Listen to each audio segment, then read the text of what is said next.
Hello बच्चों, class 11th और class 12th के पीसीएम बैच में आपका स्वागत है जो स्ट्रक्चर्ड है आपके बोर्ड एग्ज़ाम के लिए, जेई मेंस और एडवांस के लिए। इसके लिए आपको कोई फ़ीस देने की ज़रूरत नहीं है। बने रहना है तो सिर्फ यूट्यूब पे बने रहना है और साथ में एक टेलीग्राम चैनल ज़रूर ज्वाइन कर लेना, जहाँ पे आपको क्लास नोट्स और असाइनमेंट्स प्रोवाइड किए जाते हैं और उन असाइनमेंट्स का आपको वीडियो सॉल्यूशन भी दिया जाता है। तो कहाँ पे बने रहना है? आपके प्यारे से चैनल ट्रेंडिंग ट्विटर पे। आई नो आप बहुत ज़्यादा इसको प्यार दे रहे हो और हमें भी अच्छा लग रहा है। इसी से हमें भी मोटिवेशन मिलती है भाई आपके लिए अच्छे अच्छे लेक्चर बनाने के लिए। तो जिस बच्चे ने सब्सक्राइब नहीं किया है अभी तक, सब्सक्राइब कर लो और शेयर कर लो। ये बड़ी लंबी जर्नी रहने वाली है, ठीक है। आई नो अभी जून का महीना चल रहा है, कुछ बच्चे इतने सीरियस नहीं हैं पढ़ाई को लेके, 12th वाले भी खासकर। तो कोई दिक्कत नहीं है, लेकिन आपको ज़रूरत पड़ेगी तो बने रहो इस पे। आज है हमारा चैप्टर नंबर 1 का लेक्चर नंबर 9। एक दो लेक्चर में ये चैप्टर रैप अप होने वाला है, तो आई होप आपने कर लिया होगा। फिर इसकी आपको असाइनमेंट मिलेगी, ठीक है। बोर्ड्स के बेसिस पे क्वेश्चन भी मिलेंगे, क्वेश्चन प्रैक्टिस भी हम करेंगे, सब कुछ। तो आज हमारा टॉपिक क्या है? जी हाँ, लास्ट लास्ट टॉपिक, ठीक है। Second last topic, gas liquid solution, Henry's law, जिसका बच्चे बहुत ज़्यादा वेट कर रहे हैं, है ना। देखो यार, हमारा आपके स्कूल में ना, ठीक है, स्कूल में सबसे पहले कराया जाता है ये। स्कूल में होता है फर्स्ट पे, आप पढ़ते हो, आपको सीधा ही हेनरी लॉ करा दिया जाता है। बट ऐसा नहीं है, एंड का टॉपिक है, थोड़ा सा थ्योरेटिकल टॉपिक है, छोटा है। उसके एप्लीकेशन, है ना, जो हेनरी लॉ है इसी के एप्लीकेशन पे आपको यहाँ से क्या बनेगा, सिर्फ और सिर्फ थ्योरी के क्वेश्चन मिलेंगे, ठीक है। थ्योरी के क्वेश्चन आपको मिलेंगे यहाँ पे। इससे पहले जितना भी टॉपिक आप पढ़ चुके हो वहाँ से बेटा मोस्टली ऑस्मोटिक प्रेशर में भी आपको थ्योरी मिलेगी, बाकी सब में ज़्यादातर चांसेस हैं कि आपको न्यूमेरिकल ही देखने को मिलेगा। तो जो बच्चे कह रहे थे कि सर हेनरी लो रह गया, है ना, एप्लीकेशन नहीं कराई, थ्योरी नहीं कराई, तो मेरे हिसाब से आज उनके सारे के सारे डाउट्स क्लियर हो जाएंगे। उनका फेवरेट टॉपिक भी आज ख़त्म हो जाएगा। और इसके बाद एक छोटा सा लेक्चर आएगा जिसमें आइडियल नॉन आइडियल सॉल्यूशन की हम बात करेंगे और एजियोट्रोप्स की बात करेंगे। अगेन थ्योरेटिकल है, और साथ ही साथ उसके साथ हम इसकी बात करेंगे, हम बात करेंगे बेटा क्वेश्चंस की, कौन से जो आपके बोर्ड में आने हैं, है ना। बोर्ड के क्वेश्चन की हम प्रैक्टिस करेंगे। तो चलो, गैस लिक्विड सॉल्यूशन, मैं तो अपना सॉल्यूशन भर रहा हूँ भाई, आप भी अपना सॉल्यूशन भर लो। तो ये एक लिक्विड है। गैस लिक्विड सॉल्यूशन का मतलब क्या है? गैस इन लिक्विड सॉल्यूशन, ठीक है। गैस जो होगी वो आपका क्या है, सोल्यूट है। लिक्विड जो है वो क्या है, सॉल्वेंट है। हाँ जी सर, इतना तो अब समझ आ ही गया है। अच्छा, और मेरे को ना यार प्लीज़ एक चीज़ कमेंट करके ज़रूर बताओ कि इस क्वेश्चन में यहाँ से जितना आपने पढ़ा है उसमें से प्रीवियस ईयर के कोई भी उठाओ, क्या आपका कोई न्यूमेरिकल अटकता है? I know want of factor पे, हाँ मेरे को एक और चीज़ याद आ गई। अभी वॉन्ट ऑफ फैक्टर पे और कोलिगेटिव प्रॉपर्टी पे हमने इतने न्यूमेरिकल नहीं किए, है ना। तो उसका भी एक न्यूमेरिकल सेशन लेके आएंगे। तो अभी तक जितने न्यूमेरिकल पार्ट है, कहीं पे आपका न्यूमेरिकल अटका? बताओ, जल्दी से बताओ, कहीं पे ऐसा हुआ कि आपको न्यूमेरिकल करने में दिक्कत आई हो? नहीं ना। तो ऐसा ही होगा भाई, न्यूमेरिकल करने में कोई दिक्कत नहीं आएगी आपको, और आपके सारे बोर्ड्स के क्वेश्चन बनेंगे, ये मेरी गारंटी है, ठीक है। ये गारंटी मेरी है। तो देखो भाई, अब देखते हैं, ये हमारा कोई सॉल्यूशन है, सॉल्यूशन है, इसमें ये सॉल्वेंट है, लिक्विड मान लेते हैं हम, क्या है, वाटर है। ये जो ग्रीन ग्रीन डॉट्स बने हैं, ये इसके अंदर जो है वो डिजोल्व्ड गैस है। कुछ गैस के मॉलिक्यूल्स पानी में घुल चुके हैं और ये कुछ अभी ऊपर ही तैर रहे हैं। ये कौन से हो गए, अनडिजोल्व्ड,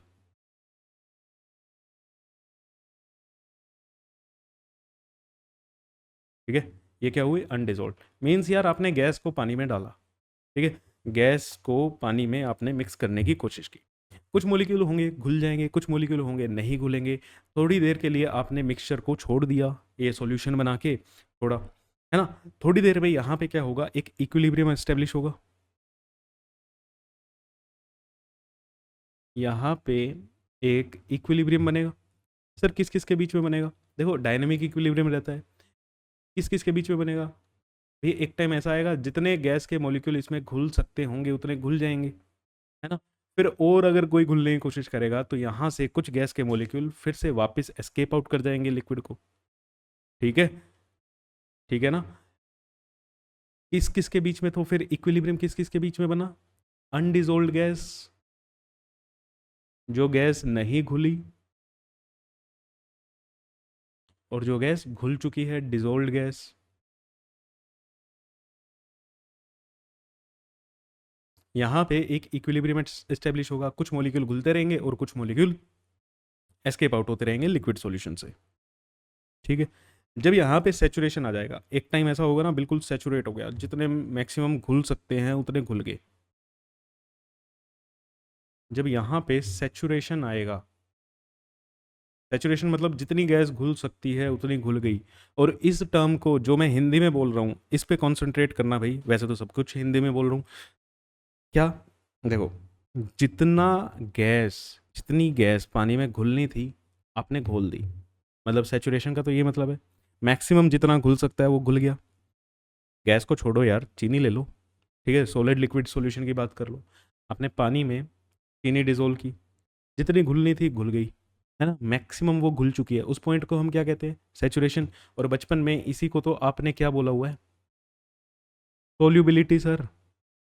यही नहीं होती सोल्यूबिलिटी सब्सटेंस की, कि जितना सब्सटेंस घुलना चाहता है, जितना मैक्सिमम सब्सटेंस घुल सकता है वो आपका घुल चुका, उसी को हम क्या कहते हैं?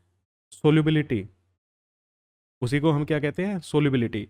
और गैस के केस में अब देखो यार, गैस के केस में जो इसकी कंसंट्रेशन है इस सॉल्यूशन की, वही क्या होगी? सोल्यूबिलिटी होगी। वही क्या होगी? सोल्यूबिलिटी होगी। ठीक है, तो यहाँ पे नेक्स्ट पेज पे हम कुछ चीज़ें लिख देते हैं जहाँ से आपका क्लियर होगा। सोल्यूबिलिटी क्या होता है? सोल्यूबिलिटी मतलब टोटल अमाउंट ऑफ गैस। अब जो आपको बोर्ड में लिख के आना है, total amount of gas dissolved in 1 centimetre cube of liquid. एक यूनिट वॉल्यूम में जितनी गैस डिजोल्व हुई है। और कब? जब आपका इक्विलिब्रियम आ चुका है। ठीक है, जब आपका इक्विलिब्रियम आ चुका है। ठीक है, अब इक्विलिब्रियम किस किस के बीच में आया है?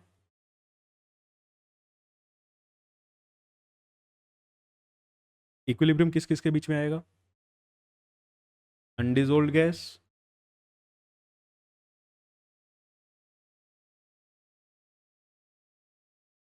और डिजोल्ड गैस। हाँ जी सर, इसमें कोई दिक्कत नहीं है। टाइम पे गैस के मॉलिक्यूल्स घुलते रहेंगे और एक साइड से गैस के मॉलिक्यूल एस्केप आउट होते रहेंगे। अब ये जो प्रोसेस होती है बेटा, ठीक है, देखो, एक चीज़ मैं आपको बताता हूँ। अब गैस के मॉलिक्यूल यहाँ पे अगर ये घुल रहे हैं, यहाँ पे पानी के साथ आके यहाँ पे बैठ रहे हैं, घुल मिल रहे हैं, तो इसका मतलब क्या है? वो पानी के साथ इंटरेक्ट कर रहे हैं। पानी के साथ क्या कर रहे हैं? इंटरेक्ट कर रहे हैं। क्या कर रहे हैं? बॉन्ड बना रहे हैं। क्या कर रहे हैं? बॉन्ड फॉर्म हो रहे हैं। यहाँ पे फोर्सेस ऑफ अट्रैक्शन होंगी ना। आप ये भी बताओ, बॉन्ड फॉर्म हो रहे हैं, हमें नहीं पता बॉन्ड फॉर्म होंगे या नहीं होंगे। हम कह रहे हैं सिंपल, एक गैस का मॉलिक्यूल अगर यहाँ पे आके बैठ रहा है तो वो कैसे बैठ पा रहा होगा? क्यों बैठ पा रहा होगा भाई? क्योंकि यहाँ पे जब वो आया, उसके बीच में और पानी के मॉलिक्यूल्स के बीच में फोर्सेस ऑफ अट्रैक्शन होगा। क्या होगा यहाँ पे? फोर्स ऑफ अट्रैक्शन होगा। FOA, चलो इसको हटा ही देते हैं, सिंपल बोलता हूँ। फोर्स ऑफ क्या होगा? अट्रैक्शन होगा।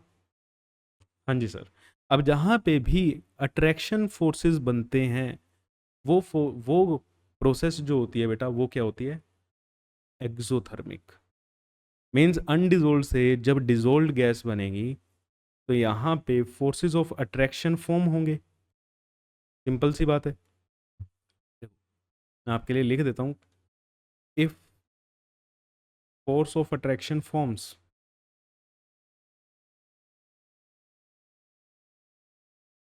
फोर्स ऑफ अट्रैक्शन बनते हैं, तो ये हमारी एक्सोथर्मिक होती है। ये प्रोसेस हमारी क्या होती है? एक्सोथर्मिक प्रोसेस होती है। और जब आपके फोर्सेस ऑफ अट्रैक्शन ब्रेक होते हैं, मींस बॉन्ड ब्रेक हो रहा है, यहाँ पे फॉर्म होते हैं और यहाँ पे ब्रेक होते हैं, तो ये जो प्रोसेस होती है ये आपकी एंडोथर्मिक होती है। ये प्रोसेस कैसी होती है? एंडोथर्मिक होती है। अब आप मेरे को यहाँ पे देख के, यार जर्नल सी बात है, अगर ये मोलिक्यूल इसमें घुल रहा है, आप किसी फ्रेंड के साथ अपने घुलने मिलते हो तो क्या बनता है? बॉन्ड बनता है ना, फ्रेंडशिप बनती है, मीन्स फोर्सेस ऑफ अट्रैक्शन वहाँ पे होते हैं। तो सिमिलरली ये जब गैस के मोलिक्यूल यहाँ पे आएगा, अगर यहाँ पे ये डिजोल्व रह रहा है, घुल रहा है, तो मीन्स यहाँ पे फोर्सेस ऑफ अट्रैक्शन बने हैं। फोर्सेस ऑफ अट्रैक्शन बने हैं तो अनडिजोल्व से जब ये डिजोल्व हो रहा है फॉरवर्ड डायरेक्शन में, ठीक है, फॉरवर्ड डायरेक्शन में, तो ये प्रोसेस कैसी होगी बेटा? This process is exothermic. This process is exothermic. बताओ कोई दिक्कत? This process is exothermic. ठीक है जी, बहुत बढ़िया, गुड। अब फॉरवर्ड डायरेक्शन में ये एक्सोथर्मिक है, तो बैकवर्ड डायरेक्शन में क्या होगी? एंडोथर्मिक होगी। मीन्स क्या कह रहा हूं मैं? अगर ऐसे जा रहे हो, अनडिजोल्ड से डिजोल्ड की साइड जा रहे हो, तो ये क्या है? एक्सो है। तो अनडिजोल्ड से अनडिजोल्ड आओगे, वापस आओगे तो क्या होगी बेटा? एंडो होगी ना। ठीक है, इस चीज़ को बच्चे पता नहीं क्यों नहीं समझ पाते हैं। वैसे जो, अब मैं चलो एक और चीज़ का एग्जांपल देता हूँ। अब बच्चे ये भी नहीं समझ पाते कि यहाँ पे ऐसा क्यों होता है ना? ये भी क्यों होता है? फोर्सेस ऑफ अट्रैक्शन में सर एक्सोथर्मिक होती है, ऐसा क्यों होता है? बेटा आपने ये पढ़ा हुआ है, आप बस ना रिलेट नहीं कर पा रहे हो। ठीक है, पढ़ा हुआ है हाँ। केमिकल बॉन्डिंग में आपने एक ग्राफ पढ़ा हुआ है, पोटेंशियल एनर्जी वाला। ठीक, यहाँ पे आके क्या बनता था? बॉन्ड बनता था। जब बॉन्ड बन रहा है, एनर्जी क्या होती है? रिलीज होती है। जब बॉन्ड बनता है, एनर्जी क्या होती है? रिलीज होती है। ठीक है, ऐसे एक ग्राफ, चलो वो वाला नहीं समझ आएगा, यहाँ पे बना लो। ऐसे एक ग्राफ था जहाँ पे बॉन्ड बनता था, लोएस्ट एनर्जी पे क्या बनता है? बॉन्ड बनता है, केमिकल बॉन्डिंग। क्लियर है? Chapter number 4 class 11th। तो जब बॉन्ड बनता है, एनर्जी रिलीज होती है, एनर्जी अपनी मिनिमम होती है। एनर्जी रिलीज होना ही क्या होता है बेटा? एक्सोथर्मिक। एनर्जी रिलीज होना ही क्या होता है? एक्सोथर्मिक। तो आई होप अब इस चीज़ को आप समझ पा रहे हो। ये प्रोसेस कैसी है? ये प्रोसेस एक हाईली एक्सोथर्मिक प्रोसेस है। मतलब हाईली तो ना कहो, लेकिन ये प्रोसेस कैसी है बेटा? आपकी एक एक्सोथर्मिक प्रोसेस है। तो आई होप समझ आ गया। और एक्सोथर्मिक प्रोसेस के लिए डेल्टा एच कैसा रहेगा? नेगेटिव। क्योंकि हमने देखा है सीबीएसई में पता नहीं बच्चे क्यों कंफ्यूज रहते हैं इस चीज़ को लेके, टीचर परेशान रहता है एक्सोथर्मिक एंडोथर्मिक, सिंपल सिंपल से पॉइंट है यार। ठीक है, फोर्सेस ऑफ अट्रैक्शन फॉर्म हो रहे हैं तो एक्सोथर्मिक नेचर होता है। क्यों होता है? हीट रिलीज होती है। हीट क्या है भैया? एनर्जी है। एनर्जी रिलीज होगी तभी तो वो अपनी स्टेबल स्टेट में आएगा। अब ये सारी बातें आपने क्लास 11th में सुनी हुई हैं। ठीक है जी, इसीलिए दिक्कत में आता है बच्चा, क्योंकि 11th में थोड़ा सा हाथ क्या रहता है? ढीला रहता है ना? चलो, अब यही क्या है? हमारी सोल्यूबिलिटी है। प्रोसेस हमें समझ आ गई। जब गैस डिजोल्व हो रही है, जब गैस डिजोल्व हो रही है तो वो प्रोसेस कैसी है? एक्सोथर्मिक है। वो प्रोसेस कैसी है? एक्सोथर्मिक है। क्लियर है? हाँ जी सर, इतना बात हमें समझ आ गया। चलो फिर फैक्टर अफेक्टिंग देखते हैं। ठीक है, कौन कौन से फैक्टर अफेक्ट करते हैं?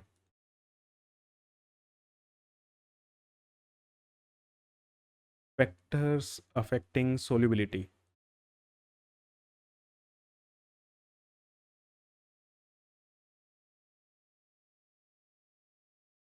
चलो, पहला है हमारा टेम्परेचर।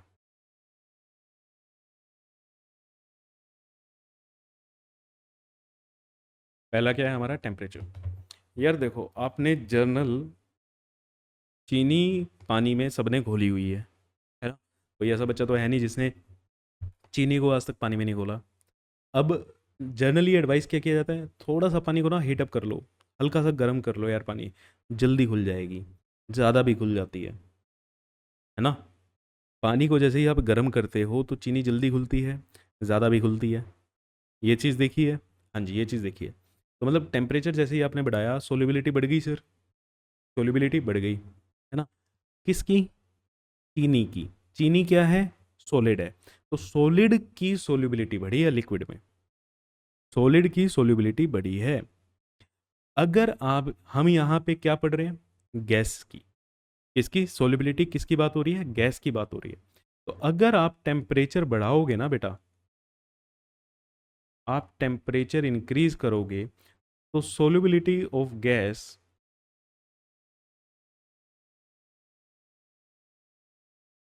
इन लिक्विड, लिक्विड में गैस की सोलिबिलिटी कम होती जाती है। क्या बात है सर?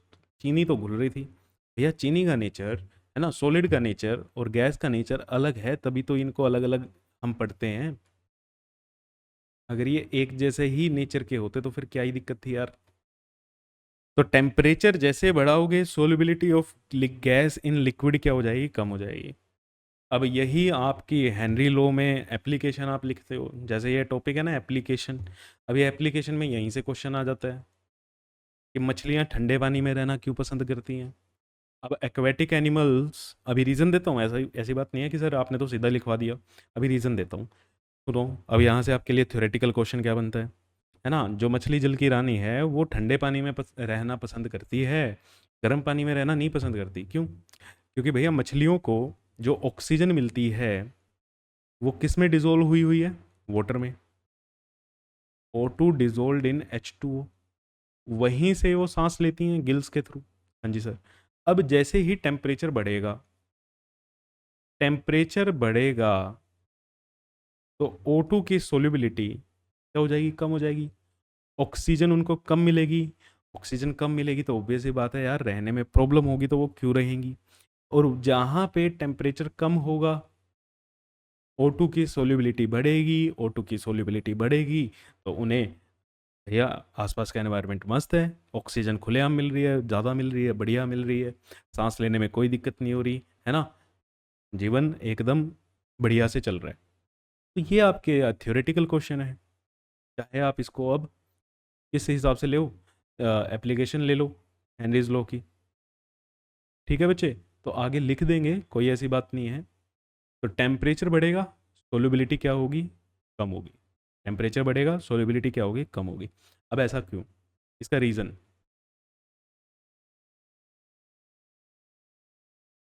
इसका रीज़न क्या है? रीज़न वही अपने ली चैटलियर बाबा। ठीक है, ली चैटलियर प्रिंसिपल क्या कहता है? अगर आपकी एक्सोथर्मिक प्रोसेस है, ठीक है, अगर आप इक्विलिब्रियम पे टेम्परेचर बढ़ा रहे हो, ठीक है, एक्सोथर्मिक प्रोसेस है, टेम्परेचर ऑलरेडी, मतलब देखो यार, देखो देखो देखो, अगले पेज पे चलते हैं। ये आपकी अनडिजोल्व्ड गैस हो गई,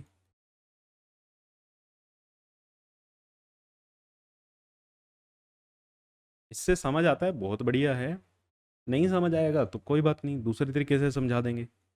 अब रीज़न आपको लिख के आना है, तो यार लिख के तो देखो, अच्छा तो यही लगेगा कि ली चैटलियर आप लिख के आओ, ताकि आपकी नॉलेज भी है ना, एग्जामिनर को पता लगे, हाँ भी बच्चे को पता है। तो अनडिजोल्व्ड गैस है, ये डिजोल्व्ड गैस है, इधर प्रोसेस क्या है? एक्सो है, इधर प्रोसेस क्या है? एंडो है। अनडिजोल्व्ड से डिजोल्व्ड पे जा रहे हो, यहाँ पे टेम्परेचर, हीट रिलीज हो रही है, टेम्परेचर क्या है? ज़्यादा है। इतनी बात ओके? इतनी बात ओके सर, ठीक है ना? एक्सो है, मतलब यहाँ पे हीट रिलीज होगी, हीट रिलीज होगी तो यहाँ पे टेम्परेचर क्या है? ज़्यादा है ऑलरेडी। अब आप इक्विलिब्रियम में टेम्परेचर बढ़ाओगे, इक्विलिब्रियम में जैसे ही आपने टेम्परेचर बढ़ाया तो आपका इक्विलिब्रियम कहाँ शिफ्ट होगा? ली चैटलियर प्रिंसिपल क्या कहता है कि आप जिस भी पैरामीटर को चेंज करोगे, इक्विलिब्रियम उस डायरेक्शन में शिफ्ट होता है जहां उसका काउंटर पार्ट हो, मतलब जहां उसका इफेक्ट नलीफाई किया जा सके। ठीक है, जहां उसका इफेक्ट नलीफाई किया जा सके। लेफ्ट टू राइट, अगर मैं टेम्परेचर बढ़ाऊंगा तो राइट साइड में तो ऑलरेडी टेम्परेचर ज़्यादा है, इसको टेम्परेचर बढ़ाऊंगा मैं और टेम्परेचर बढ़ा रहा हूँ, तो इक्विलिब्रियम कहाँ शिफ्ट होगा, जहाँ टेम्परेचर कम किया जा सके। टेम्परेचर कम किधर है भैया, लेफ्ट साइड में। ठीक है, लेफ्ट साइड में अगर यहाँ टेम्परेचर T1 है, यहाँ टेम्परेचर T2 है, तो T1 is less than T2।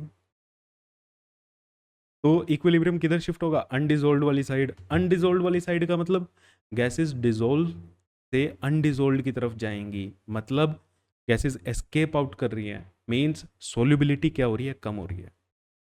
Solubility क्या हो रही है, कम हो रही है। ठीक है, if temperature of equilibrium system increases, temperature equilibrium system का इंक्रीज करोगे, equilibrium will shift to endothermic side. Equilibrium will shift to endothermic side. Endothermic side कौन सी है भैया, एंडोथर्मिक साइड का मतलब देयरफॉर solubility decreases, देयरफॉर ना लिख के, मीन्स solubility decreases। तो टेम्परेचर बढ़ाओगे, सोल्युबिलिटी क्या होगी बेटा, कम होगी। ठीक है, किसकी कम होगी सर, गैस की। किसमें, लिक्विड में। गैस को अगर आप डिजोल्व कर रहे हो लिक्विड में, और अब आप क्या कर रहे हो, टेम्परेचर बढ़ा रहे हो, तो आपकी गैस की सोल्युबिलिटी कम हो जाएगी। अब अगर किसी बच्चे को ऐसे नहीं समझ आ रहा है, तो सिंपल सी बात है यार, देखो, अगर आप इसको हीट करोगे, ठीक है, आपने क्या करा, इसको हीट करना स्टार्ट किया, तो हीट करने से क्या होगा, अब ये गैस के मॉलिक्यूल्स हैं, गैस के मॉलिक्यूल्स की काइनेटिक एनर्जी बढ़ेगी, काइनेटिक एनर्जी बढ़ेगी, ये एस्केप आउट करेंगे, ये लिक्विड से भागेंगे। ठीक है, क्यों, आप इनको एनर्जी दे रहे हो, आप इनको क्या कर रहे हो, एनर्जी दे रहे हो, एनर्जी दोगे तो ये यहाँ पे फोर्सेज ऑफ अट्रैक्शन फॉर्म नहीं होंगे बेटा, ब्रेक होंगे। आपको भी पता है, इतनी बेसिक केमिस्ट्री तो आती है। तो ये जब आप इसको हीट अप करोगे, ये गैस के मॉलिक्यूल्स हैं, गैस के मॉलिक्यूल्स की काइनेटिक एनर्जी आपको पता है वैसे ही सबसे ज़्यादा होती है। गैस के मॉलिक्यूल्स की काइनेटिक एनर्जी सबसे ज़्यादा होती है, आप उनको और एनर्जी दे रहे हो तो ये और ज़्यादा भागेंगे भागेंगे, तो यहाँ से लिक्विड से निकल जाएंगे। लिक्विड से निकल जाने का मतलब डिजोल्व से अनडिजोल्व की तरफ चले जाएंगे, डिजोल्व से अनडिजोल्व की तरफ क्या हो जाएगा, चले जाएंगे। क्लियर है, बताओ। अब ठीक है बात, अगर ली चैटलियर नहीं समझ आ रहा है, क्योंकि ये क्लास 11th की बात है, ठीक है, क्लास 11th की बात है, तो कोई दिक्कत नहीं है, आप सिंपल बेसिक से समझ लो। लेकिन रिजल्ट क्या है, रिजल्ट तो यही है ना, कि जो सोल्युबिलिटी है वो इन्वर्सली प्रोपोर्शनल है टेम्परेचर के। Solubility is inversely proportional to temperature. Temperature बढ़ेगा, सोल्युबिलिटी कम होगी। As temperature increases, solubility of gas in liquid, solubility of gas in liquid solution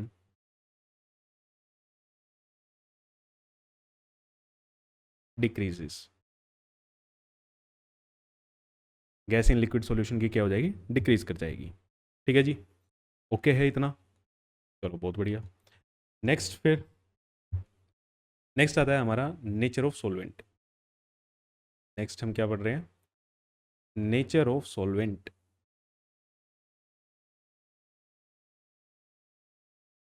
nature of solvent. अब नेचर ऑफ सॉल्वेंट पे भी solubility का effect पड़ता है यार, बहुत पड़ता है? आपने जर्नल से एक बात पढ़ी हुई है कि लाइक डिजोल्व्स लाइक, है ना, ये डायलॉग तो केमिस्ट्री का आपने फेमस सुना ही हुआ है, लाइक डिजोल्व्स लाइक, है ना भाई। जैसे अगर फिर से मैं सॉलिड लिक्विड का एग्जांपल दूं, अगर NaCl, नमक, ठीक है, नमक को भैया पानी में डालो, क्या हो जाएगा, घुल जाएगा। बेंजीन में डालो, नहीं घुलेगा। यहाँ पे ये डिज़ोल्व हो जाएगा, बेंजीन में डिज़ोल्व नहीं होगा। ठीक है। आई होप इतनी केमिस्ट्री तो आती है। हाँ, नहीं भी आती तो यार सीख लो, इसमें क्या दिक्कत है। ये लो जी, नहीं आती थी, नहीं पता था इतनी इन्फॉर्मेशन, आज मुझे पता लग गई। तो पेपर तो आगे देना है ना, तो इन्फॉर्मेशन गैदर करते चलते हैं। देखो, दो नेचर होते हैं बच्चों के। सर ये तो मेरे को पता ही नहीं था। अब जैसे मैं कई बार बोल देता हूँ यार कि इतनी तो आती होगी, चलो नहीं बोलूँगा आगे से ठीक है, मैं भी अवॉइड करूँगा।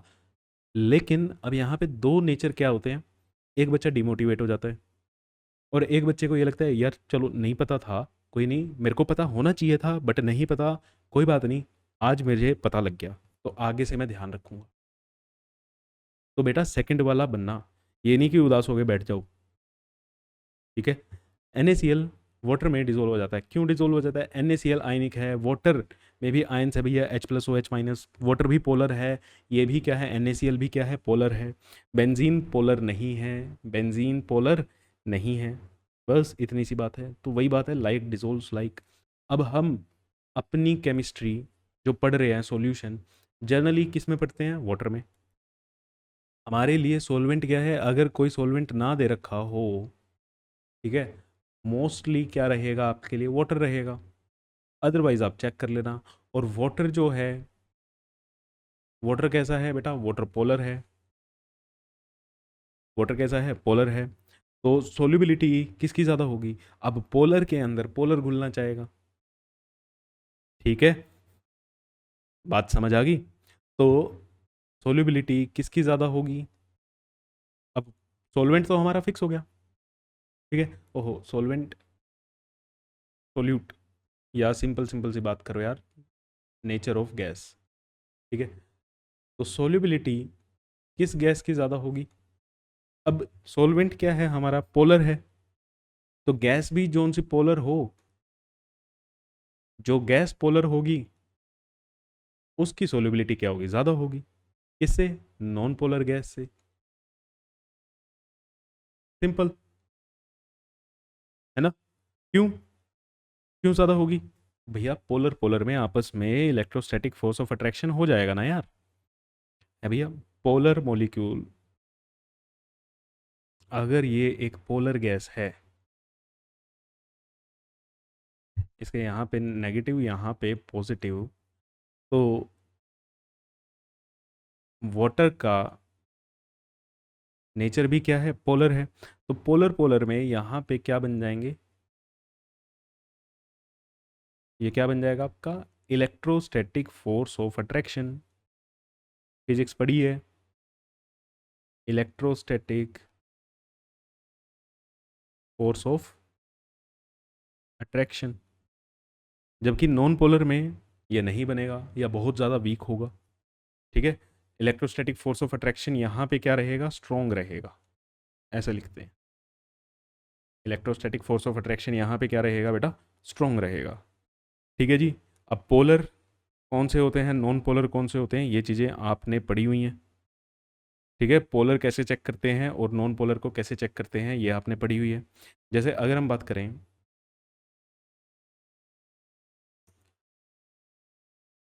सोलिबिलिटी ऑफ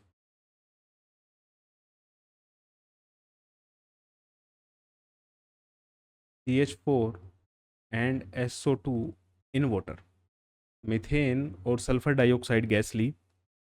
ठीक है जी। मीथेन और सल्फर डाइऑक्साइड गैस ली, किसकी सोलिबिलिटी क्या होगी? ज़्यादा होगी। किसकी सोलिबिलिटी ज़्यादा होगी? अब जी, हमें तो ये पता है CH4 जो है ये तो नॉन पोलर है। ये क्या है? नॉन पोलर है। SO2 क्या है? पोलर है। ठीक है जी। वाटर क्या है? पोलर है। सोलवेंट को भी देखना है, पता चले बेंजीन दे रखा हो, है भाई। तो वाटर क्या है? पोलर है। तो पोलर में कौन घुलेगा? पोलर घुलेगा। तो सोल्युबिलिटी किसकी ज़्यादा?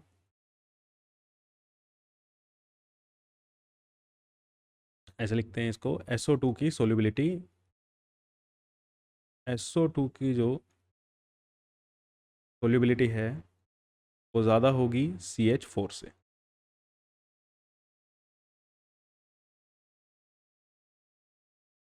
ठीक है। क्लियर है? और जो गैस पानी से रिएक्ट कर जाए उसकी तो बात ही अलग है भैया, उसकी तो सोलिबिलिटी सबसे ज़्यादा। ठीक है, अगर मान लो कोई कह देना कि ये गैस पानी से क्या कर गई, रिएक्ट कर गई, तो वो बहुत बढ़िया है। चलो जी, लो आपका फेवरेट हेनरीज लॉ। अब हेनरीज लॉ क्या है? ठीक है, हेनरी लॉ आपका इफेक्ट ऑफ प्रेशर को बताता है। जैसे हमने टेम्परेचर का इफेक्ट पढ़ा, हमने नेचर ऑफ सोल्यूट का या नेचर ऑफ गैस का इफेक्ट पढ़ लिया, वैसे ही हेनरीज लॉ हमारा बताता है इफेक्ट ऑफ प्रेशर। और इफेक्ट ऑफ प्रेशर, प्रेशर का क्या इफेक्ट रहता है? ठीक है जी, तो देखो, अब हमारा इक्विलिब्रियम है अनडिजोल्ड गैस, अनडिजोल्ड गैस और डिजोल्ड गैस के बीच में, अनडिजोल्ड गैस और डिजोल्ड गैस के बीच में हमारा इक्विलिब्रियम है। और ये प्रोसेस कैसी होती है? एक्सोथर्मिक मीन्स डेल्टा एच क्या होगा, नेगेटिव होगा, है ना?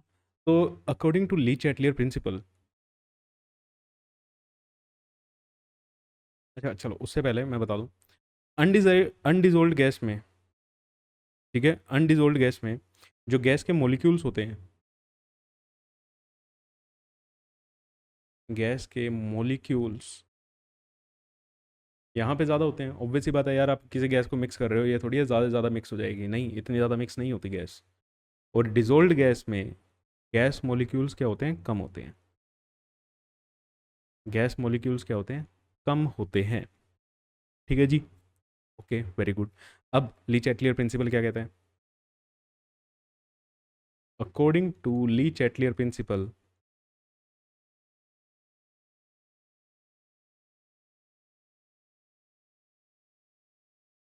If pressure, if pressure is increased, if, चलो लिख ही देते हैं, if pressure of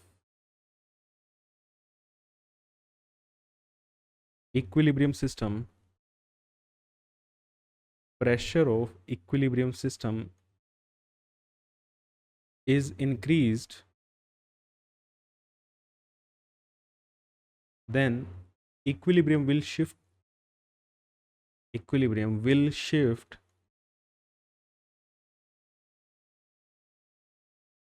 toward less number of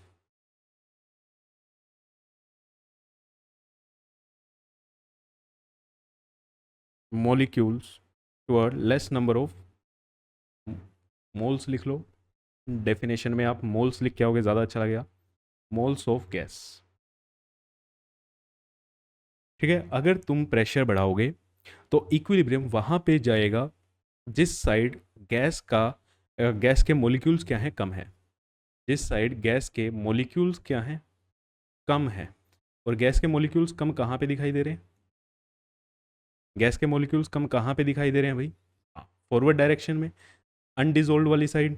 तो मीन्स जब आप प्रेशर बढ़ाओगे तो प्रेशर बढ़ाने से क्या होगा, फॉरवर्ड डायरेक्शन में इक्विलिब्रियम शिफ्ट होगा। फॉरवर्ड डायरेक्शन में इक्विलिब्रियम जाने का मतलब अनडिजोल्व से डिजोल्व होएगी गैस। ठीक है, इसका मतलब क्या है, ये फॉरवर्ड डायरेक्शन में शिफ्ट हो रहा है, फॉरवर्ड डायरेक्शन में शिफ्ट होगा। तो फॉरवर्ड डायरेक्शन में शिफ्ट होने का क्या मतलब है, जब आप प्रेशर बढ़ाओगे गैस डिजोल्व वाली साइड जाएगी। गैस कहाँ जाएगी, डिजोल्व वाली साइड जाएगी, मीन्स सोल्यूबिलिटी बढ़ेगी। ठीक है जी, सोल्यूबिलिटी क्या होगा, बढ़ेगी। तो प्रेशर अगर आप इंक्रीज करोगे तो solubility of gas in liquid,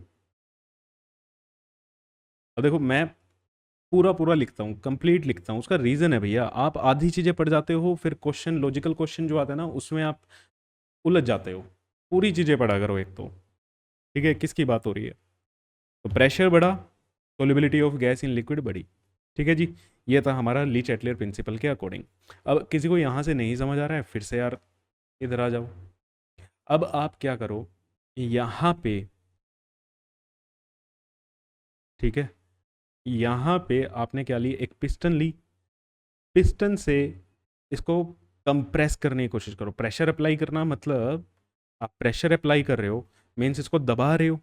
pressure apply करने का मतलब क्या है बेटा, आप इसको दबा रहे हो। जैसे ही आप इसको दबाओगे, जब इसको दबाओगे यहाँ पे, धीरे धीरे नीचे लेके आओगे इस सिचुएशन को, हैं, ये मॉलिक्यूल्स भी क्या आएंगे, नीचे आएंगे। मॉलिक्यूल्स नीचे आएंगे तो ये लिक्विड में घुसेंगे, सिंपल सी बात। मॉलिक्यूल्स नीचे आएंगे तो ये लिक्विड में घुसेंगे। लिक्विड में घुसेंगे, आप इनको धक्का दे रहे हो ना ऊपर से, ये जो ऊपर अनडिजोल्ड वाली साइड पड़े हुए हैं, आप इनको धक्का दे रहे हो, नीचे चलो नीचे चलो, कंप्रेस कर रहे हो। नीचे जाएंगे, कहाँ नीचे जाएंगे, नीचे तो लिक्विड में घुसेंगे फिर ये, है ना। लिक्विड में घुसने का मतलब इनकी सोलिबिलिटी क्या हो रही है, इंक्रीज हो रही है। सोलिबिलिटी क्या हो रही है इनकी, इंक्रीज हो रही है। आई बात समझ? तो सिंपल सी बात है, और यही हमारा हेनरी लॉ भी है, ठीक है। यही हमारा हेनरी लॉस भी है कि सोल्यूबिलिटी ऑफ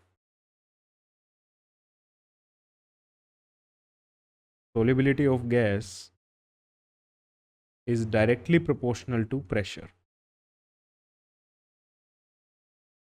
ठीक है जी, यही कौन है, आपका फेवरेट हेनरी लॉ। जी हाँ, फेवरेट हेनरी लॉ। ठीक है, आज मैं सारी थ्योरी, ये थ्योरी पार्ट आपका ख़त्म हो जाएगा आज। क्लियर है बच्चे? तो कल से हम इस पे सिर्फ और सिर्फ जो बाकी का बचा होगा, आइडियल नॉन आइडियल एजियोट्रोप्स, वो करके पूरा हम इसके बोर्ड के लेवल पे और जेई के लेवल पे क्वेश्चन अटेम्प्ट करने वाले हैं। तो मेक श्योर करना आप थ्योरी पढ़ लो, ठीक है। कल तो फिजिक्स की क्लास होगी, केमिस्ट्री की क्लास नहीं है आपकी। थर्सडे को केमिस्ट्री की क्लास होगी, तो वहाँ पे जो बची कुची थ्योरी होगी वो मैं करा दूंगा, और क्वेश्चन प्रैक्टिस हम करेंगे, ठीक है। फिर वहाँ पे अब जब ये चैप्टर कंप्लीट हो जाए ना यार, उसके बाद मेरे को बताना कि सर हमारे तो क्वेश्चन ही नहीं बन रहे, ठीक है। हमारे तो क्वेश्चन ही नहीं बन रहे, तब बताओ आप। चलो, हेनरीज लॉ क्या कहता है?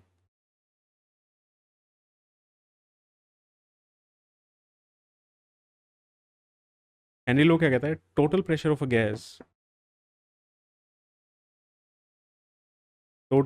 अ gas is directly proportional to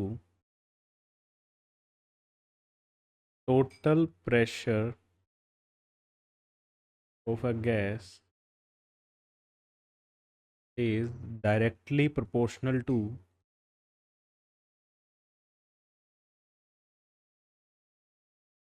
mole fraction of gas. Mole fraction of gas.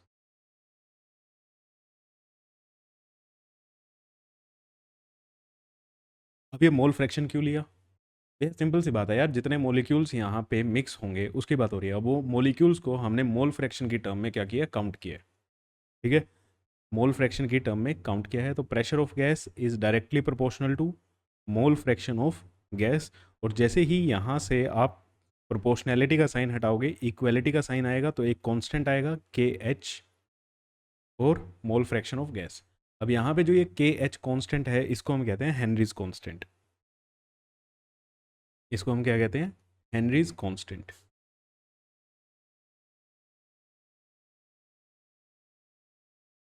ठीक है। अब हेनरीज कांस्टेंट, ये के एच, सिंपल सी बात है, केमिस्ट्री में मैं सीधा बता रहा हूँ कि ये के वाले जो कांस्टेंट है ना, ये इक्विलिब्रियम से स्टार्ट हुए थे आपके पास आने, और ये वैसे ही है, ठीक है। इक्विलिब्रियम की तरह ही ये बिहेव करते हैं। अब के एच किस किस चीज़ों पर डिपेंड करता है? देखो भाई, हर एक गैस का के एच क्या होता है, अलग होता है। तो के एच किस पे डिपेंड करता है, नेचर ऑफ गैस पे। गैस चेंज होगी तभी के एच की वैल्यू चेंज होगी, हेनरीज कांस्टेंट की वैल्यू चेंज होगी।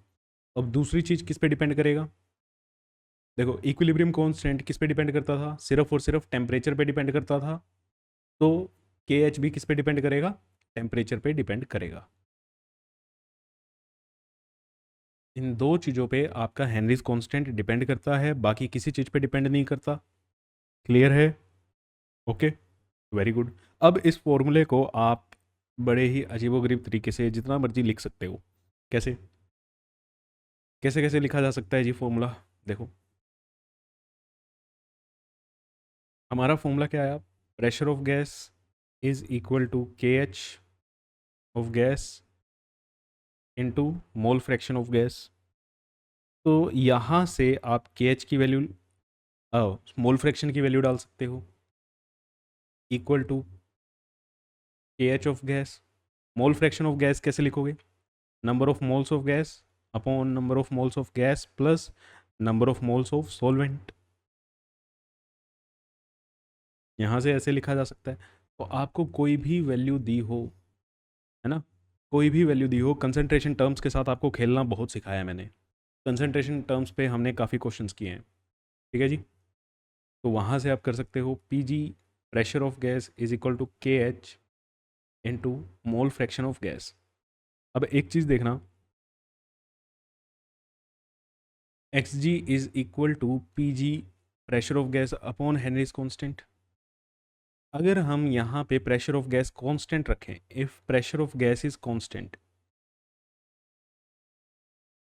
प्रेशर को आप ना घटा रहे हो ना बढ़ा रहे हो, प्रेशर आपने कांस्टेंट रख रखा है, तो प्रेशर ऑफ गैस कांस्टेंट होगा तो mole fraction of gas is inversely proportional to Henry's constant.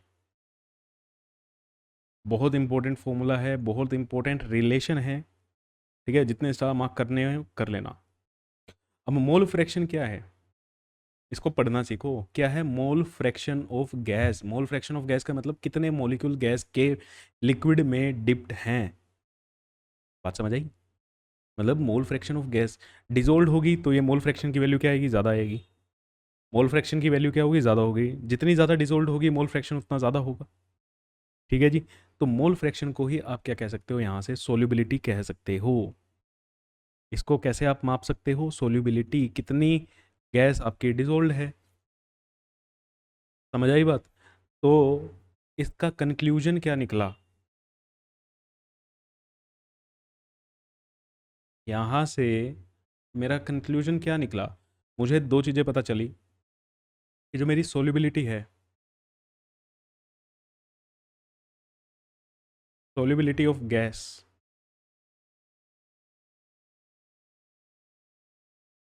Directly proportional होती है प्रेशर के। प्रेशर बढ़ाओगे सोल्यूबिलिटी बढ़ेगी, बट इनवर्सली प्रोपोर्शनल होती है हेनरीज कांस्टेंट के। इनवर्सली प्रोपोर्शनल किसके है? हेनरीज कांस्टेंट के। मीन्स अगर आपको हेनरीज कांस्टेंट की वैल्यू दी जाए, हेनरीज कांस्टेंट की अगर आपको वैल्यू दी जाए, तो आप बता दोगे कौन सी गैस की सोल्यूबिलिटी ज़्यादा है और कौन सी गैस की सोल्यूबिलिटी कम है, ठीक है। क्लियर है? ये आपका मेन कॉन्सेप्ट हो गया। इसको डब्बे में बंद करके रखो। क्लियर है जी? अब यहाँ पे ग्राफ ग्राफ भी खेलते हैं। अगर हम ग्राफ बनाते हैं,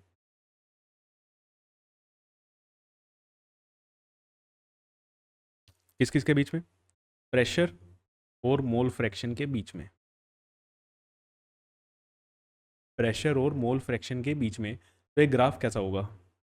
ठीक है, ये ग्राफ कैसा होगा? ये ग्राफ होगा बेटा आपका स्ट्रेट लाइन। ग्राफ क्या होगा? Straight line. और इस ग्राफ की जो स्लोप होगी वो क्या होगी? आपका हेनरी कांस्टेंट के बराबर। मीन्स हेनरी कांस्टेंट की स्लोप क्या देगी आपको? हेनरी कांस्टेंट की वैल्यू देगी। सर ग्राफ ऐसे ही क्यों बना? रिलेशन हमारे पास ऐसा है, p g is equal to के एच इंटू एक्स जी। अगर मैं इसको कंपेयर करता हूँ, ये वाई एक्सिस पे है, ये एक्स एक्सिस पे है, दोनों की पावर 1 है, और ये मेरा क्या काम करेगा? एम। सी की वैल्यू 0 हो गई। तो ये एक स्ट्रेट लाइन की ग्राफ इक्वेशन है, ठीक है। स्ट्रेट लाइन की क्या आ रही है? इक्वेशन आ रही है। तो स्ट्रेट लाइन की इक्वेशन में एम क्या होती है? स्लोप। स्लोप आपकी क्या मिल रही है? स्लोप किसकी वैल्यू दे रही है? के एच की वैल्यू आपको दे रही है। स्लोप से आपको किसकी वैल्यू मिल रही है बेटा? के एच की वैल्यू मिल रही है। क्लियर है? तो यहाँ से हम निकाल सकते हैं। अब और कैसे लिख सकते हो? इसको सॉल्वेंट की टर्म में लिख सकते हो। जो प्रेशर ऑफ गैस है वो क्या है? के H into mole fraction of gas. अब मोल फ्रैक्शन ऑफ गैस को आप ऐसे लिख सकते हो, 1 minus mole fraction of solvent. 1 minus mole fraction of solvent. तो यहाँ से एक रिलेशन मेरा ये भी आएगा, माइनस के H into mole fraction of solvent plus के एच। फिर ये कैसे कर दिया, सिर्फ आगे पीछे किया है, ठीक है, आगे पीछे किया है। यहाँ से क्या फ़ायदा होगा सर आपको, बेटा अगर अब मेरा ग्राफ मैं मोल फ्रैक्शन की टर्म में लिया, वहाँ पे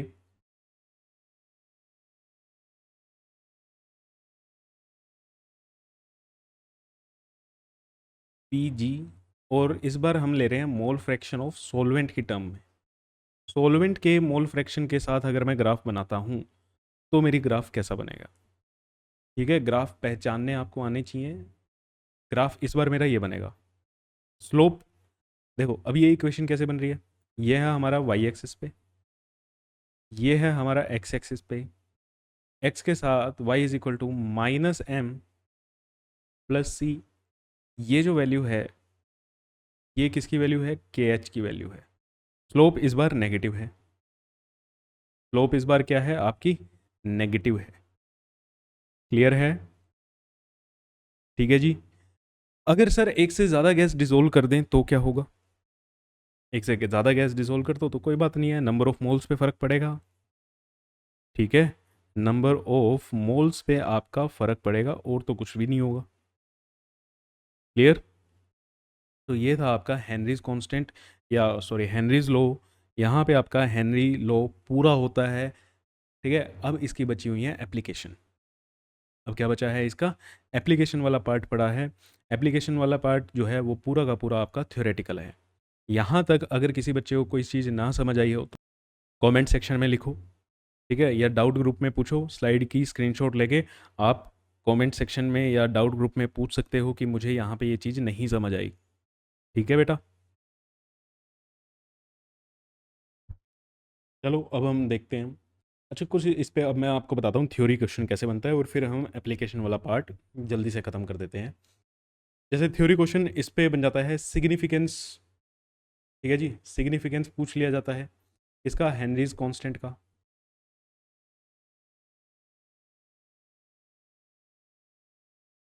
सिग्निफिकेंस ऑफ के एच, भैया के एच हमें क्या क्या बताता है, के एच अगर आपको पता है तो क्या बताता है, देखो सबसे बढ़िया चीज़ क्या बताता है के एच आपको, सेम सॉल्वेंट में अगर गैसेस की सोल्युबिलिटी कंपेयर करनी है, to compare helps to compare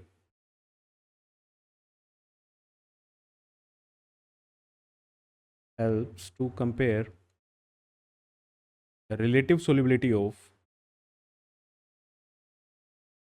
relative solubility of different gases, different gases in same solvent। Same solvent में अगर आपको गैसेस की सोल्युबिलिटी का पता करना है, ठीक है, आप कंपेयर करना चाहते हो अलग अलग गैस की, तो आप हेनरीज कांस्टेंट से कंपेयर कर सकते हो। कैसे, के एच की वैल्यू ज़्यादा होगी, के एच की वैल्यू ज़्यादा होगी तो सोल्युबिलिटी क्या होगी, कम होगी। जिस गैस की के एच की वैल्यू ज़्यादा है उसकी सोल्युबिलिटी क्या हो जाएगी, कम हो जाएगी, ठीक है। तो ये मेरे को हेल्प करता है कि भैया मैं डाटा देख के बता सकूं कि किस गैस की सोल्युबिलिटी ज़्यादा है, किस गैस की सोल्युबिलिटी कम है, ठीक है बच्चे। तो ऐसे ऐसे क्वेश्चन आपसे बनते हैं। क्लियर, चलो अब आते हैं हम एप्लीकेशन ऑफ हेनरीज लॉ। अब एप्लीकेशन में मैंने आपको एक्वेटिक एनिमल वाला बताया, देखो मैं एक्सप्लेन करता चलूँगा, हो सका तो चलो मैं नेक्स्ट क्लास में आपके लिए इसमें इस बार मैं लेके नहीं आया एनसीईआरटी के कटआउट्स, एनसीईआरटी के कटआउट्स ले आऊँगा, है ना। अदरवाइज़ आपको क्वेश्चन, आपके पास कोई भी रेफरेंस बुक होगी आप वहाँ पे जाके देख सकते हो। मैं कॉन्सेप्ट एक्सप्लेन करता हूँ। मैंने एक्वेटिक एनिमल वाला आपको एक्सप्लेन किया,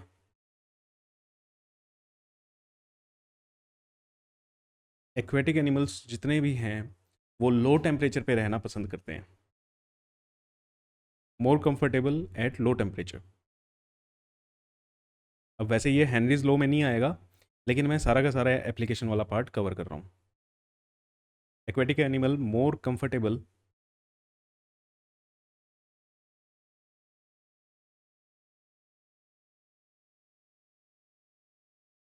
एट लो टेम्परेचर, क्योंकि टेम्परेचर कम होगा, टेम्परेचर कम होने से solubility of gas in water increases, solubility of gas in water, या आप सीधा सीधा बात करें, solubility of O2 in water increases. ठीक है जी। नेक्स्ट, नेक्स्ट है हमारी, एक वो आती है स्कूबा डाइवर्स वाली, है ना। स्कूबा डाइवर्स क्या करते हैं भैया? स्कूबा डाइवर्स क्या होते हैं? स्कूबा डाइविंग में आपने देखा है वो बहुत नीचे तक जाते हैं, है ना।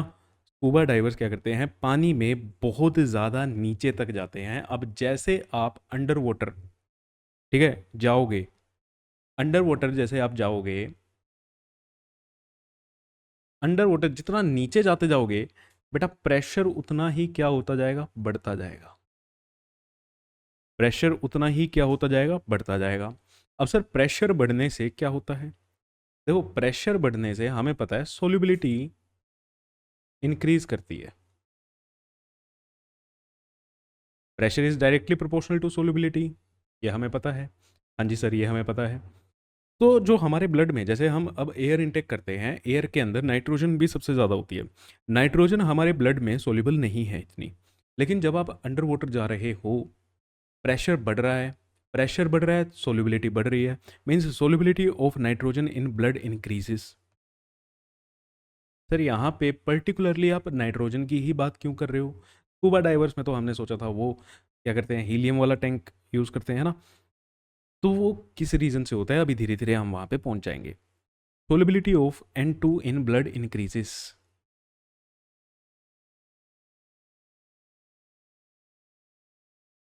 सोलिबिलिटी N2 की बढ़ती है। तो अगर अब सोलिबिलिटी बढ़ी, अब सोलिबिलिटी जब बढ़ेगी, N2 ब्लड में डिजोल्व होगी। ब्लड में जब ये डिजोल्व हो जाएगी, इसके बाद क्या होगा? जब वो स्कूबा डाइवर्स अगर एक ही दम ऊपर आ जाए, scuba diver comes quickly on the surface of water, comes quickly on the surface of water, पानी की सतह पे अगर वो जल्दी से बाहर आ जाए ना, तो बेटा क्या होता है? देखो, अंदर प्रेशर बहुत ज़्यादा था, ठीक है, अंडर वाटर प्रेशर ज़्यादा था, तो सोल्यूबिलिटी ज़्यादा थी। सरफेस पे जैसे आप आ रहे हो, प्रेशर में ड्रॉप एकदम लेके आ रहे हो, क्योंकि आप जल्दी से बाहर आए हो, एकदम बाहर आए हो, क्विकली बाहर आए हो, प्रेशर ड्रॉप करेगा, सोल्यूबिलिटी भी ड्रॉप करेगी। तो नाइट्रोजन जो नाइट्रोजन घुल गई है आपके जब अंडर वाटर थे आप, स्कूबा डाइवर्स मतलब जब अंडर वाटर थे, उनके ब्लड में जो नाइट्रोजन घुल गई है, अब उसकी सोल्यूबिलिटी क्या होगी? एकदम कम होगी। सोल्यूबिलिटी कम होगी तो क्या होगा? सोल्यूबिलिटी कम होगी तो नाइट्रोजन घुलना बंद करेगी, नाइट्रोजन बाहर हो जाएगी ब्लड से। तो नाइट्रोजन जब बाहर निकलती है, comes out as bubbles, bubble की फॉर्म में वो क्या निकलती है? बाहर निकलती है। अब इसके कारण बंदे को डीकम्प्रेशन हो जाता है, सिकनेस हो जाती है, बैंड्स कहते हैं। इसके कारण जो प्रॉब्लम होती है उसको हम क्या कहते हैं? कि बैंड्स फील करता है वो, ठीक है।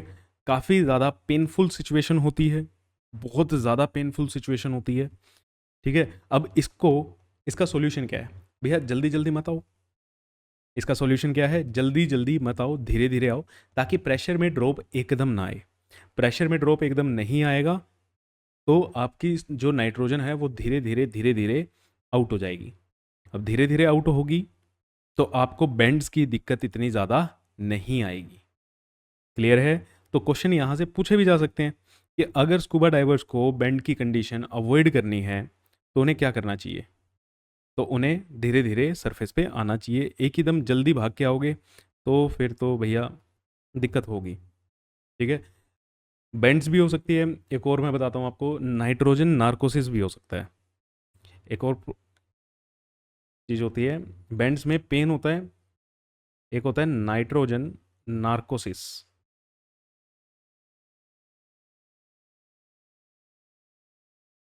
ये थोड़ा सा फ्रेम से बाहर चला गया है मेरे हिसाब से, तो अंदर लेके आते हैं। हाँ, नाइट्रोजन नार्कोसिस। अब नाइट्रोजन नार्कोसिस क्या होता है? अब सेम है, ठीक है, नाइट्रोजन के कारण ही हो रहा है सब कुछ जो हो रहा है। नाइट्रोजन नार्कोसिस में जो नाइट्रोजन डिजोल्व हो जाती है ना ब्लड के अंदर, ये ऐसी कंडीशन क्रिएट कर देती है जैसे बंदा कोई अल्कोहलिक होता है। जैसे कोई क्या हो, अल्कोहलिक पर्सन हो, जैसे वो बिहेव करता है, सेम कंडीशन नाइट्रोजन नार्कोसिस में आपको देखने को मिलती है। ठीक है, तो इसीलिए हीलियम वगैरह के टैंक जो वो हैं वो लेके जाते हैं ताकि उसकी सोलिबिलिटी बढ़ी रहे। सोलिबिलिटी बढ़ी रहे, वो आपको धीरे धीरे आने में भी मदद करेगी। क्लियर है? तो स्कूबा डाइवर्स वाली क्लियर है। अच्छा, हाई एल्टीट्यूड वाली देख लेते हैं, कौन सी है वो? Less availability of O2 at higher altitude.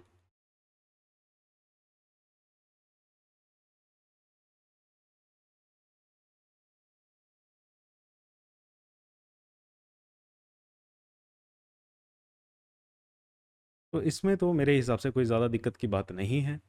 जैसे जैसे आप हाइट पे जाओगे, जैसे जैसे आपका एल्टीट्यूड बढ़ेगा,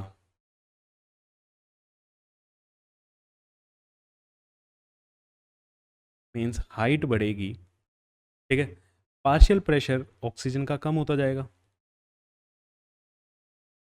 partial pressure of O2 decreases. O2 decrease करेगा तो सोलिबिलिटी क्या हो जाएगी? कम हो जाएगी यार। सोलिबिलिटी क्या हो जाएगी? कम हो जाएगी। सिंपल। ठीक है, तो इतनी सी बात है। तो यहाँ पे आपका क्या हो जाता है, मेरे हिसाब से एप्लीकेशन पार्ट भी आपका खत्म हो गया। थोड़ा बहुत तो जरा रहता है, मैं एनसीईआरटी के कटआउट्स ले आऊँगा, आपको बता दूंगा कौन कौन सी लाइंस आपके लिए इंपॉर्टेंट है। ठीक है बच्चे, तो तब तक के लिए थैंक यू सो मच। मिलते हैं आपसे नेक्स्ट क्लास में। तो लाइक कर देना, शेयर कर देना और सब्सक्राइब कर लेना, ये तीनों काम आपके लिए बहुत ज़्यादा ज़रूरी है। Thank you.